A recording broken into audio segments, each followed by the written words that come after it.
डुमरियागंज से भाजपा सांसद जगदम्बिका पाल ने अयोध्या में आयोजित बॉक्सिंग चैंपियनशिप प्रतियोगिता के समापन समारोह में शिरकत की। इस दौरान उन्होंने विपक्ष पर जमकर निशाना साधा।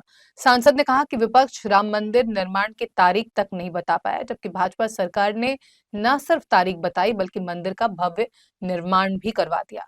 सांसद ने आगे कहा कि प्रधानमंत्री नरेंद्र मोदी 25 नवंबर को राम मंदिर पर ध्वजा पताका फहराएंगे, जो एक ऐतिहासिक क्षण होगा।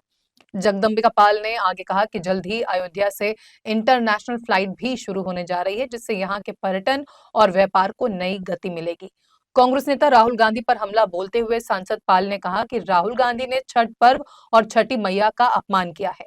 इसके अलावा बिहार विधानसभा चुनाव पर प्रतिक्रिया देते हुए पाल ने दावा किया कि एनडीए 2/3 बहुमत से जीत हासिल करेगा और इस चुनाव में महिलाओं की भागीदारी ऐतिहासिक होगी।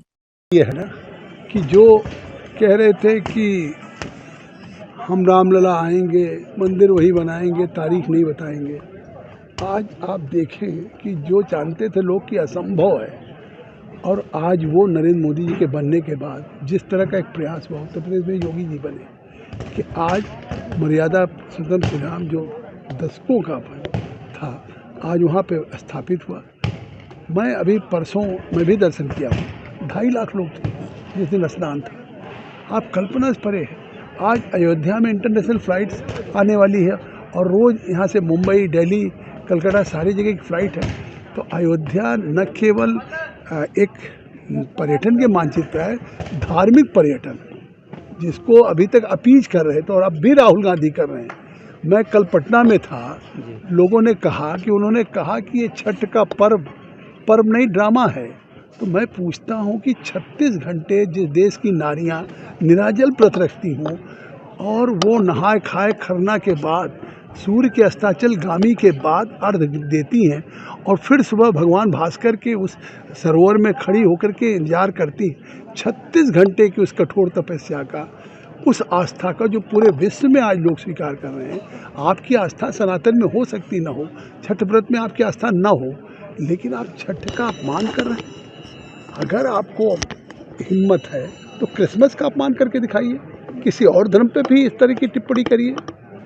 ये तो सहिष्णु धर्म है, इसलिए आप हैं। तो मुझे लगता है कि आज इस देश ने अयोध्या में भगवान श्री राम की जिस तरह से स्थापित हुई है, जिस तरह से आप देख रहे हैं काशी कॉरिडोर बना है, आपने देखा नहीं अमेरिका व्हाइट हाउस में दिवाली मनाई जा रही है।